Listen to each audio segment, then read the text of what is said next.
Florida somewhere, got the blue sky breeze, and it don't seem fair. Only worry in the world is the tide gonna reach my chair.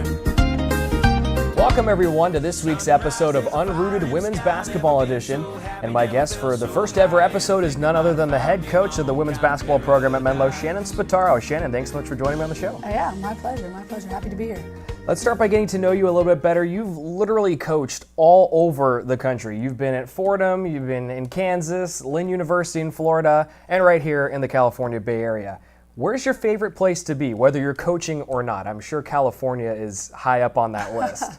Yeah, California. Love the Bay Area. It's been awesome 10 years here. And I have to say my all-time favorite place to be, though, is at home in Seattle. I feel like during the summer when it's sunny, no place And not better. raining. And not raining, exactly. When it's nice there's really no place nicer. How much rain do you get in the summer typically? In Seattle? Yeah. Not much. Usually after, it rains some in June, a little bit here and there, but July, August, and September are usually really nice, dry months. So just a few times during the week instead of all week long, right? You'll even get whole weeks with no rain, so yeah, it's pretty Really? nice. So it's like California. It's California in the summertime. I would have never guessed. Just a lot greener. Now you said this is your 10th year here. You've been a longtime coach, only 2 here in the program's history. How do you feel you've changed as a coach over your 10 years? Yeah, that's a great question. I think hopefully I've gotten smarter, wiser. I think in player interactions and obviously just managing people and hopefully being able to manage people more effectively and work to get the most out of everybody. And so hopefully I've continued to grow and advance in that way, and then hopefully gain more knowledge of the game as well. Now, there have been a lot of big moments you've had here during your coaching career. Is there any one that you can kind of rank as your favorite or the most special to you? That's a great question, too. We beat Holy Names for the first time, I think it was in 2012, 2013, and we had finished second to them for 3 straight years. So when we beat them, we swept them that year. That was, I would say, we beat them at home to win the conference championship. That was probably ranks right up there as one of the best moments because you lose to a team 6-8 times. It's just really nice to get it done. Yeah. Having been here for the back half of your 10 years, I would have to say my favorite was probably one that I was on the call for when Jolise played her final game here at Menlo College. Had the torn ACL. You put her in the starting lineup, and she got the first 2 points on senior night. That was easily one of the best moments that I've seen. Yeah, that was a good moment. I mean, obviously, super disappointed that her senior night had to be that she tore ACL because she was just such a special player. But I think that was a great moment and good to see her go out like that. Let's talk a little bit about your current team, 4-0. That's the record right now for the Oaks through the first 4 games. It's the first time since 2014 your team has started out at 4-0. What's been the biggest key to the hot start so far? Yeah, I think we've been shooting the ball really well. Our post players have been big for us. Destiny Bowie has had, big games for us, double-doubles in 3 out of our 4 games. We've been able to punch this ball inside and get production there. So I think that's been big for us, and our 3-point shooters have shot the ball well. And I think we have a more cohesive group this year. Last year we had a lot of new players, so having 11 returners and 12 with Madison Michaelis, who took a year off, it just really helps with continuity and coming in, understanding what's what and what we're expecting and what we're looking for. So I feel like it really helps start the year better when you can have that. I like that you bring up Destiny and the post players, Aaliyah Brantley and Madison Michaelis, because they've, like you said, they've been instrumental to your hot start. What have they added to the team this season that you've been missing the past few? Yeah, I just think consistency, being able to score in there, being a back-to-the-basket threat. And we've had some good players in there for sure, but they're Destiny and Aaliyah and Maddie's, all their ability to score in the paint consistently and shoot a really high percentage. I think Aaliyah's our lowest percentage, and she's almost at 52%. Madison's at 70%. Destiny's at 63%. So, we're shooting a really high percentage in the paint, and that's just tough to defend. And 52%, 52.5% to be exact, is the team average through 4 games. That jumps off the page at you. What's gotten into the shooters so far? I think they spent a lot of time in the offseason. They got in the gym. They got a lot of shots up. Ashlyn Monk and Selena Pagan, they're here all summer long, just really working on their game, and it showed.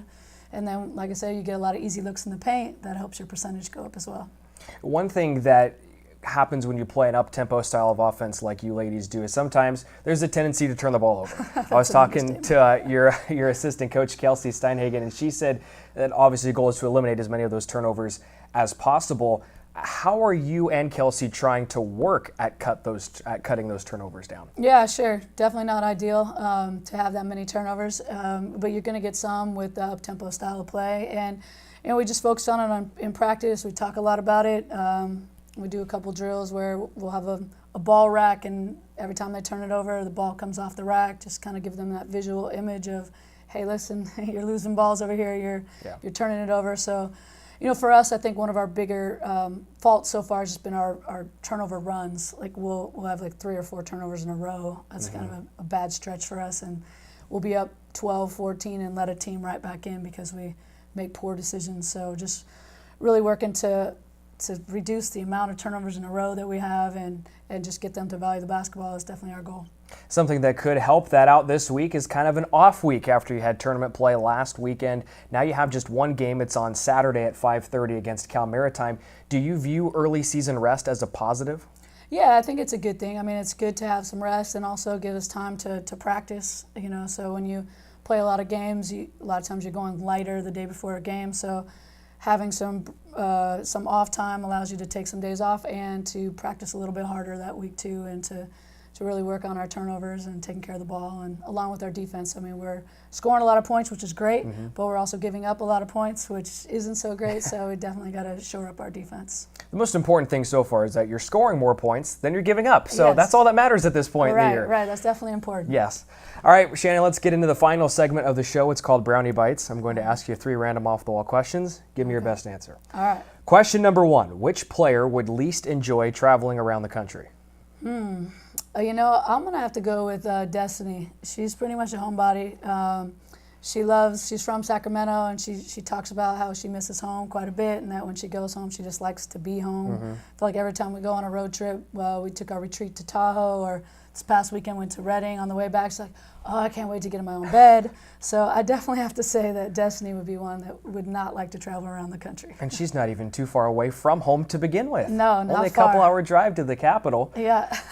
Question number 2, which player would come up with the most creative game of horse? I have to go with Madison Rocha on that one. She's always got the little Pele thing going where she puts the basketball on her feet and kicks it up over her head and into the basket. She can make it. She can make that. Yep, we got her on video actually making that. So she does some creative ones like that. I think she would be our probably most creative game of horse for sure. Runner-up, or at least my nominee for this, would be Ashlyn Monk. Definitely. Shooting half-court shots behind the back. Yes. How long has she been doing that for? That's a great question, but for a while. She's got that shot dialed in. She stands at half court and throws that thing over her head, and she's pretty money with that thing. And she won the contest during Menlo Madness, shooting a half-court shot behind the back to beat, I believe it was Kaylin Camaro on the men's team going behind the back. That was impressive. That was impressive. That was fun. And then question number 3, if you could pick any player to be a judge on The Voice with you, who are you picking and why? That's actually a tough one. We have quite a few singers on the team, but I definitely have to say Selena is our biggest voice. Loves to sing, loves music, so I think she would be my choice to be a judge on The Voice. She'd probably be singing right along with the contestants. She's definitely not shy when it comes to that, but she has a great voice, a great ear for music, so I would definitely pick Selena. She's done the national anthem before a couple of games. That was last year. Yeah. You could have taken this question to multiple angles because you also could have picked someone who's horrible at singing so that you can have a leg up and have the better team. Oh, that's true. That would have been an alternative. That's a good point. I could have done that. Well, I'm pretty horrible at singing, so I'll be the horrible one in the group. You just don't want to throw your players under the bus too much. Yes, that's true. Don't want to call it any bad singers. Well, Shannon, thank you for joining me on the show. I appreciate it. Definitely. My pleasure. Glad to be here. And folks, women's basketball is at home this weekend. They are taking on Cal Maritime, a 5:30 tip-off on Saturday at Haynes Prim Pavilion. That is November 18th. If you can't make it out to the ball game, it will be streamed live on the Menlo College Sports Network. And then a couple of games during Thanksgiving week as well. Wednesday night against Simpson and Sunday the 26th against Oregon Tech. We invite you to tune into the next episode of Unrooted Women's Basketball Edition when Shannon Spataro will select the first student athlete to be interviewed by me, Brian Brownfield, right here on the show. Until then, we'll see you next time. Take care, everybody. Knee deep in the water somewhere, got the blue sky breeze and it don't seem fair. Only worry in the world is the tide gonna reach my chair.